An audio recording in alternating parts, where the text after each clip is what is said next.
প্রিয় শিক্ষার্থীবৃন্দ, আসসালামু আলাইকুম। বিবিএ ম্যাথ সলিউশন চ্যানেলের পক্ষ থেকে সবাইকে আন্তরিক শুভেচ্ছা ও অভিনন্দন। আজ আমরা merchandise operations and accounting system এই অধ্যায় নিয়ে আলোচনা করব। এই অধ্যায়ে আমাদের মূলত এই 6টি বিষয় সম্বন্ধে ধারণা নিতে হয়। এই 6টি বিষয় সম্বন্ধে যদি আমরা পরিপূর্ণ ধারণা লাভ করতে পারি, তাহলে এই অধ্যায় থেকে যে প্রশ্নগুলো আসবে আমরা সবগুলোর সমাধান করতে পারবো। সো প্রথমে আমাদের এখানে 1 নম্বরে যেটি রয়েছে সেটি হচ্ছে journal entries under periodic inventory system, অর্থাৎ এখানে আমাদের জার্নাল করতে হবে এবং সেটি পিরিয়ডিক ইনভেন্টরি সিস্টেমে।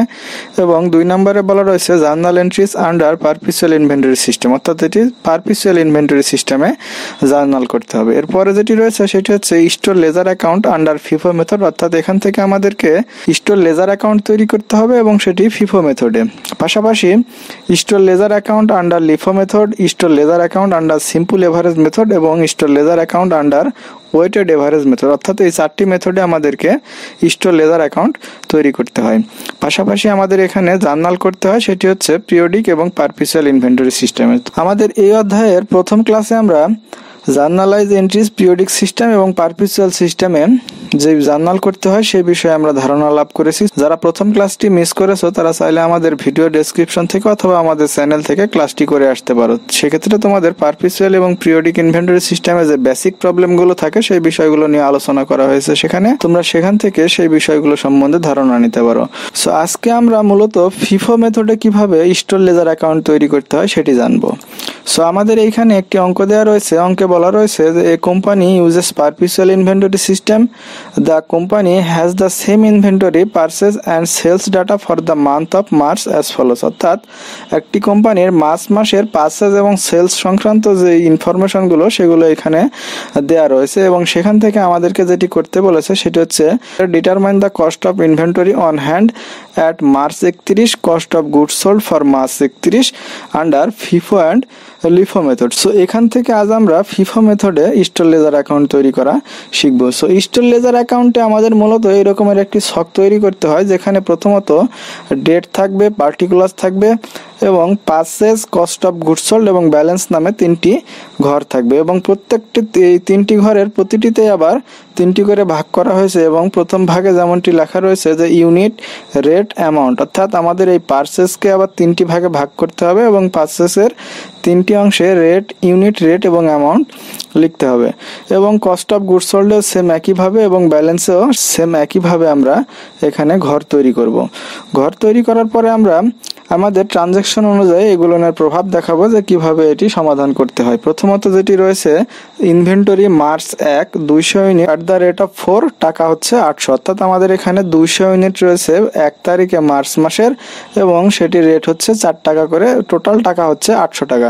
সো আমরা কি করব, এখানে প্রথমত ডেটের ঘরে ডেট লিখবো মার্চের 1 তারিখ এবং প্রথমত যেহেতু এটি আমাদের 1 তারিখের এন্ট্রি সেহেতু আমরা এখানে ব্যালেন্স লিখবো। আমাদের এখানে 1 তারিখের পরিবর্তে বিগিনিং ইনভেন্টরি এটিও লেখা থাকতে পারে। সো সেক্ষেত্রেও আমরা কি করব, প্রথমত তারিখের পরে ব্যালেন্স লিখবো। লেখার পরে আমরা এই টাকাটিকে ব্যালেন্সের ঘরে, ইউনিটের ঘরে ইউনিট এবং রেটের ঘরে রেট এবং অ্যামাউন্টের ঘরে টোটাল অ্যামাউন্টটি বসিয়ে দেবো। যেমনটি এখানে ছিল 200 ইউনিট 4 টাকা করে, আমরা 200 ইউনিট লিখেছি ইউনিটের ঘরে এবং রেটের ঘরে লিখেছি 4 টাকা এবং অ্যামাউন্টের ঘরে টোটাল 800 টাকা। সো এর পরবর্তীতে আমাদের যেটি করতে হবে যে purchase March 10 500 unit at the rate of 4.50, টাকা হচ্ছে 2250, অর্থাৎ আমাদের 500 ইউনিট কেনা হয়েছে এই তারিখে এবং প্রত্যেকটি ইউনিটের দাম হচ্ছে 4 টাকা 50 পয়সা করে, টোটাল অ্যামাউন্ট হচ্ছে 2250 টাকা। সো আমরা এটিকে কি করব, প্রথমত ডেটের ঘরে ডেট লিখবো। লেখার পরে আমরা এই যে ব্যালেন্স লিখেছিলাম এখানে, এই ব্যালেন্সটি প্রথমত আমরা এখানে লিখে নেব। লেখার পরে আমরা পারচেজ লিখবো। পারচেজ লেখার পরে আমরা ইউনিটের ঘরে ইউনিট লিখবো, যেহেতু এটি আমাদের পারচেজের ঘর সো আমরা পারচেজের ঘরে সোজাই ইউনিটের সোজাই ইউনিট লিখবো। লেখার পরে রেটের ঘরে রেট লিখবো এবং অ্যামাউন্টের ঘরে টোটাল অ্যামাউন্ট লিখবো। লেখার পরে আমরা ব্যালেন্সে চলে আসবো। ব্যালেন্সে আসার পরে আমরা দেখবো যে আমাদের পূর্বে 200 ইউনিট ছিল সেটি আমরা হুবহু এভাবে এখানে লিখে নিয়েছি এবং পরবর্তীতে যে 500 ইউনিট ক্রয় করা হলো সেটিও আমরা এখানে লিখে নিয়েছি যে 500 ইউনিট 4 টাকা 50 পয়সা, টোটাল টাকা হচ্ছে 2250 টাকা। পরবর্তীতে আমাদের 10 তারিখের পরে এখানে 20 তারিখ দেওয়া রয়েছে, কিন্তু নিচে আমাদের একটি এন্ট্রি দেওয়া রয়েছে 15 তারিখে, যে এখানে বলা রয়েছে সেলস মার্চ 15 500 ইউনিট। এবং আমরা কি করব, তাহলে যেহেতু আমাদের এটি ফিফো মেথড, অর্থাৎ আমাদের ফিফো মেথডের ফুল মিনিং হচ্ছে ফার্স্ট ইন ফার্স্ট আউট। অর্থাৎ আমাদের যেই পণ্যটি আগে কেনা হবে আমরা সেই পণ্যটিকে আগে সেল করব এবং যেই পণ্যটি পরে কেনা হবে সেই পণ্যটিকে আমরা পরে সেল করব। সো আমরা এখানে কি করেছি, 15 তারিখে ডেটের ঘরে ডেট লিখেছি এবং ব্যালেন্সটা ঠিক একইভাবে লিখে নিয়েছি এবং এর পরবর্তীতে লেখা রয়েছে সেলস। এখন আমরা সেলসে কিভাবে এটি দেখাবো, এটি সেলস যখন হবে তখন আমরা কস্ট অফ গুডস সোল্ডের ঘরে দেখাবো। আরেকটি কথা বলে রাখি, এখানে যদি আমরা এখানে পারচেজ লিখি তাহলে আমাদের এখানে কস্ট অফ গুডস সোল্ড লিখতে হবে, আর যদি আমরা এখানে পারচেজের পরিবর্তে রিসিপ্ট লিখি তাহলে আমরা এই ঘরে লিখবো ইস্যু। সো আমরা যেহেতু পারচেজ লিখেছি সো আমরা এখানে কস্ট অফ গুডস সোল্ড লিখেছি। এখন আমরা কস্ট অফ গুডস সোল্ডের ঘরে সেলসের ইউনিটটা বসাবো। আমরা যেহেতু আমাদের 500 ইউনিট সেলসের কথা বলা রয়েছে কিন্তু আমাদের প্রথমত পণ্য ছিল 200 ইউনিট, সো আমরা আগে এই 200 ইউনিটকে সেল করব, দেন আমরা এই 500 ইউনিটকে সেল করব। সো আমরা কি করব, এই 200 ইউনিট এখানে লিখব যেভাবে ছিল ঠিক একইভাবে 4 টাকা রেটে টোটাল 800 টাকা। এখন আমাদের যেহেতু 500 ইউনিট বিক্রয়ের কথা ছিল আমরা 200 ইউনিট এখানে বিক্রি করেছি, এখন আমাদের আরও 300 ইউনিট এখানে বিক্রি করতে হবে। সো আমরা এই 300 ইউনিট এই 500 ইউনিট থেকে আমরা 300 ইউনিট এখানে নিয়ে আসবো এবং রেটটা ঠিক যেভাবে ছিল 4 টাকা 50 পয়সা করে আমরা এই ঠিক রেটের ঘরে রেটটি বসাবো। বসানোর পরে আমরা এটির সঙ্গে এটিকে গুণ করব, তাহলে আমাদের 300 গুণ যদি 4 টাকা 50 পয়সা দিয়ে আমাদের টোটাল টাকা আসে 1350 টাকা। এখন আমরা ব্যালেন্সটা কিভাবে করব, যেহেতু আমাদের এখানে ছিল 500 আর 200 700 ইউনিট ছিল, তার মধ্যে থেকে আমরা এই 200 আগে সেল করেছি এবং এই 500-র মধ্যে থেকে 300 পরবর্তীতে আবারও সেল দেখিয়েছি। সো আমাদের এখানে ব্যালেন্স থাকে মাত্র 200 ইউনিট, অর্থাৎ এই 500 ইউনিট যেটি ছিল এর মধ্যে থেকে 200 ইউনিট এখানে আমাদের ব্যালেন্স থাকে এবং সেটি রেট হচ্ছে 4 টাকা 50 পয়সা করে, টোটাল টাকা হচ্ছে 900 টাকা। এরপরে আমরা দেখব যে 15 তারিখের পরে এখানে একটি 20 তারিখের এন্ট্রি দেওয়া রয়েছে, যে বলা রয়েছে purchase March 20 400 unit at the rate of 4.75, অর্থাৎ 4 টাকা 75 পয়সা করে আমরা 400 ইউনিট পারচেজ করেছি এবং টোটাল টাকা দাঁড়িয়েছে আমাদের 1900 টাকা। সো আমরা কি করব, 20 তারিখে ডেটের ঘরে ডেট দিব, ব্যালেন্সটা ঠিক আগের মতো লিখে নেব এবং পরবর্তীতে পারচেজ লিখব এবং পারচেজের ঘরে আমরা দেখাবো 400 ইউনিট 4 টাকা 75 পয়সা করে, টোটাল হচ্ছে 1900 টাকা। এখন আমরা ব্যালেন্স দেখাবো। এটির ব্যালেন্স কিভাবে দেখাবো, পূর্বে ছিল আমাদের 200 এবং পরবর্তীতে কেনা হলো আরও 400, এই মিলে আমরা এখানে টোটাল ব্যালেন্সটা দেখাবো। এর পরবর্তীতে আমাদের 20 তারিখের পরে 25 তারিখের একটি এন্ট্রি ছিল যেটিতে বলা রয়েছিল সেলস মার্চ 25 400 ইউনিট, অর্থাৎ আমরা এখানে এখন 400 ইউনিট সেল দেখাবো। সো আমাদের হাতে যেহেতু রয়েছে 200 ইউনিট আগের রয়েছে এবং পরবর্তী 400 ইউনিট রয়েছে, সো আমরা আগে এই 200 ইউনিট সেল করব। সো এই 200 ইউনিটের রেট ছিল কত, 4 টাকা 50 পয়সা করে। সো আমরা এখানে 4 টাকা 50 পয়সা করে 200 ইউনিট সেল দেখাবো 900 টাকা। এখন যেহেতু আমাদের 400 ইউনিট বিক্রয়ের কথা বলা ছিল সো আমাদের এখান থেকে আরও 200 ইউনিট সেল দেখাতে হবে, সেটি হচ্ছে এই 400 ইউনিটের মধ্যে থেকে আমরা 200 ইউনিট সেল দেখাবো 4 টাকা 75 পয়সা করে, দেখালে আমাদের টোটাল টাকা আসে 950 টাকা। এখন আমরা ব্যালেন্স দেখাবো। ব্যালেন্স কিভাবে দেখাবো, আমাদের এখানে ছিল 200 আর 400 600 টোটাল, তার মধ্যে থেকে আমরা এখানে 200 এবং পরবর্তীতে আরও 200 সেল দেখিয়েছি। সো আমাদের মাত্র হাতে থাকে এই 400 ইউনিটের মধ্যে থেকে 200 ইউনিট হাতে থাকে এবং যেটির ভ্যালু হচ্ছে 4 টাকা 75 পয়সা করে, 950 টাকা। এখন আমরা পরবর্তীতে দেখব যে আমাদের আর কোনো এন্ট্রি আছে কিনা। এখানে আরেকটা এন্ট্রি দেওয়া ছিল যে purchase March 30 300 units at the rate of 5, অর্থাৎ আমরা 300 ইউনিট কিনেছি 5 টাকা রেটে 1500 টাকা টোটাল এবং সেটিকে আমরা কি করব, 30 তারিখের ঘরে সরাসরি ডেট দিব, ডেটের পরে আমরা ব্যালেন্সটা লিখব, লেখার পরে আমরা পারচেজ লিখব, পারচেজে 300 ইউনিট 5 টাকা করে 1500 টাকা। এখন আমরা চলে আসবো ব্যালেন্সে। ব্যালেন্সে আমাদের এখানে যেহেতু 200 ইউনিট ছিল ওই 200 ইউনিট লিখবো আগে, লেখার পরে এই 300 ইউনিট পরবর্তীতে আবার ক্রয় করা হয়েছে, এখানে এই 300 ইউনিট 5 টাকা রেটে 1500 টাকা টোটাল আমরা দেখাবো। এখন আমাদের অঙ্কে যেহেতু বলেছিল the physical inventory count on March 31 shows 500 units on hand, অর্থাৎ আমাদের মার্চ মাসের 31 তারিখে দেখাতে বলেছে যে 500 ইউনিট হাতে রয়েছে। সো আমরা এখন কি করব, এটির একটি ব্যালেন্স দেখাবো। ব্যালেন্স দেখালে কি হয় যে আমাদের এই 200 আর এই 300 500 টোটাল 500 ইউনিট হাতে রয়েছে এবং আমাদের টোটাল টাকা হচ্ছে এই 950 এর সঙ্গে 1500 যোগ দিব, যোগ দিলে আমাদের হবে 2450 টাকা। এটির আমাদের রেট দেখাতে হবে না, আমরা শুধুমাত্র ইউনিট টোটাল ইউনিট এবং টোটাল অ্যামাউন্টটা এখানে দেখাবো। পরবর্তীতে আরও একটি অঙ্ক দেওয়া রয়েছে, এখানে বলা রয়েছে ABC limited uses perpetual inventory system, the following data relates to ABC limited. এটি 2019 সালে national university accounting department first ইয়ারে এসেছিল। সো অঙ্কটিতে বলা রয়েছে 2018 July 1 beginning inventory 400 unit at the rate of 8, total টাকা হচ্ছে 3200 টাকা। সো আমরা এটিকে কিভাবে সমাধান করব?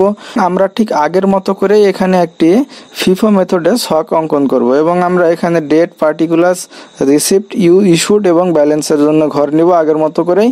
আরেকটি বিষয় বলে রাখি, সেটি হচ্ছে আমরা এখানে যে পার্টিকুলার্সের ঘর দিয়েছি, তোমরা দেখবে অনেক ক্ষেত্রে অনেক বইয়ে এই ঘরটি দেওয়া নাই। সো তোমরাও যদি চাও এই ঘরটি না দিলেও হবে, দিলেও হবে, সমস্যা নেই। সো আমরা এখানে এটিকে সমাধান করি। যেহেতু আমাদের জুলাই মাসের 1 তারিখে বিগিনিং ইনভেন্টরি বলা ছিল, সো আমরা এটাকে কি করব, জুলাইয়ের 1 তারিখ লিখবো ডেটের ঘরে এবং লিখবো ব্যালেন্স, এবং ব্যালেন্সে সরাসরি আমরা ব্যালেন্সের ঘরে যাব। যাওয়ার পরে ইউনিটের ঘরে 400 ইউনিট, রেটের ঘরে 8 টাকা এবং টোটাল অ্যামাউন্টের ঘরে 3200 টাকা আমরা দেখাবো। এর পরবর্তীতে 10 তারিখে বলা রয়েছে purchase 1000 unit, the rate of 9 টাকা, টোটাল হচ্ছে 9000। সো আমরা এটিকে পারচেজের ঘরে দেখাবো। পারচেজের ঘরে পারচেজ লিখবো আমরা 1000 ইউনিট, 9 টাকা করে 9000 টাকা, এবং ব্যালেন্সে আমরা কি করব, আগের ছিল আমাদের 400 ইউনিট, এখন আমরা আরো ক্রয় করলাম 1000 ইউনিট, টোটাল হচ্ছে আমাদের 1400 ইউনিট হবে এখানে, এবং রেটটা আমরা ঠিক সেম ভাবে বসিয়ে দেবো এখানে। দেওয়ার পরে আমরা আসবো 15 তারিখে, বলা রয়েছে সেলস 1000 ইউনিট। সো যেহেতু আমাদের এটি ফিফো মেথড, আমি আগেই বলেছি যে ফিফো মেথডে আমাদের কাজ হচ্ছে যে আমাদের যেই পণ্যটি আগে কেনা হবে সেটিকে আমরা আগে সেল করবো, অর্থাৎ আমাদের এটি 400 ইউনিট ছিল আগে এবং 1000 ইউনিট ছিল পরে। সো আমরা বিক্রয়ের সময় এই 400 ইউনিটকে আগে দেখাবো।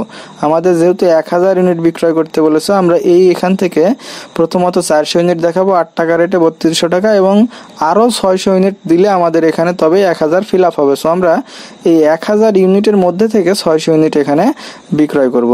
সো এবং এক্ষেত্রে 600 ইউনিটের রেট হবে 9 টাকা করে, টোটাল টাকা হচ্ছে 5400 টাকা। তাহলে আমাদের ব্যালেন্স কি থাকে, আমাদের এই যে এখানে 400 ছিল, এটি আমরা সেল করে ফেলেছি, এখানে 1000 ছিল, এই 1000 থেকে আমরা 600 এখানে সেল করেছি, তাহলে আমাদের মাত্র থাকে 400 ইউনিট 9 টাকা করে 3600 টাকা। এর পরবর্তীতে 20 তারিখে বলা রয়েছে 5800 ইউনিট 9 টাকা 50 পয়সা করে, টোটাল ভ্যালু হচ্ছে 7600 টাকা। তাহলে আমরা কি করব, 20 তারিখে ডেট লিখবো, ব্যালেন্স লিখবো, লেখার পরে পারচেজ লিখবো, লেখার পরে আমরা 800 ইউনিট 9 টাকা 50 পয়সা করে 7600 টাকা এখানে লিখবো। এখন আমরা ব্যালেন্স দেখাবো। সো আমাদের যেহেতু এখানে সেল নেই, সেহেতু আমরা কি করব, প্রথমত আমাদের যে 400 ইউনিট ছিল 15 তারিখের ব্যালেন্স, সেই ব্যালেন্সটিকে আমরা লিখবো, লেখার পরে আমরা এই 800 ইউনিটকেও এখানে ব্যালেন্সে বসিয়ে দেবো। এখন আমাদের পরবর্তীতে 25 তারিখে বলা রয়েছে যে সেলস 800 ইউনিট। সো আমরা এখানে আবারও এই সেলস দেখাবো। আমরা সেলস যখন দেখাবো তখন এটিকে কোথায় দেখাবো, ইস্যুর ঘরে দেখাবো।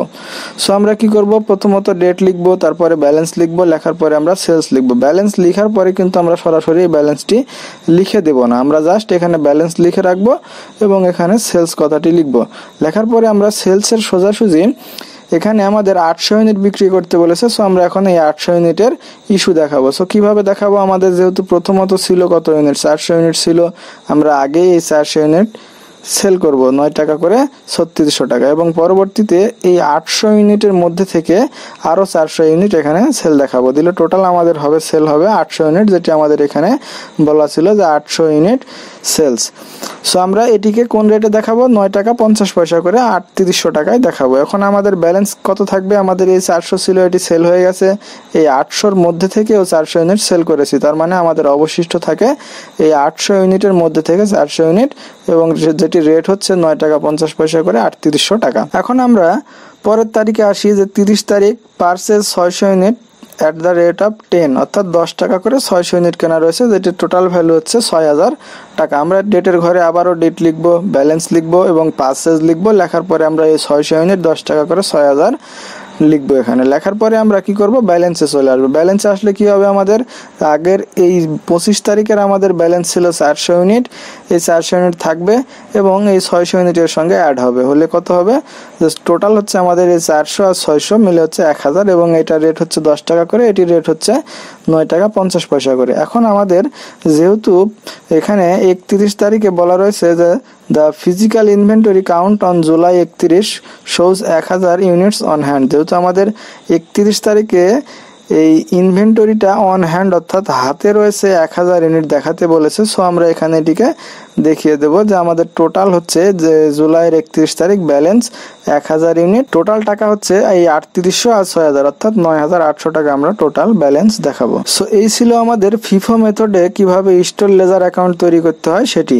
সো আমরা এর পরবর্তী ক্লাসে লিফো মেথড এবং তার পাশাপাশি আমরা স্টোর লেজার অ্যাকাউন্ট তৈরি করে দেখাবো সিম্পল এভারেজ মেথডে এবং ওয়েটেড এভারেজ মেথডে। আগামী ক্লাসে সবাইকে আমন্ত্রণ জানিয়ে এখানে শেষ করছি। আল্লাহ হাফেজ।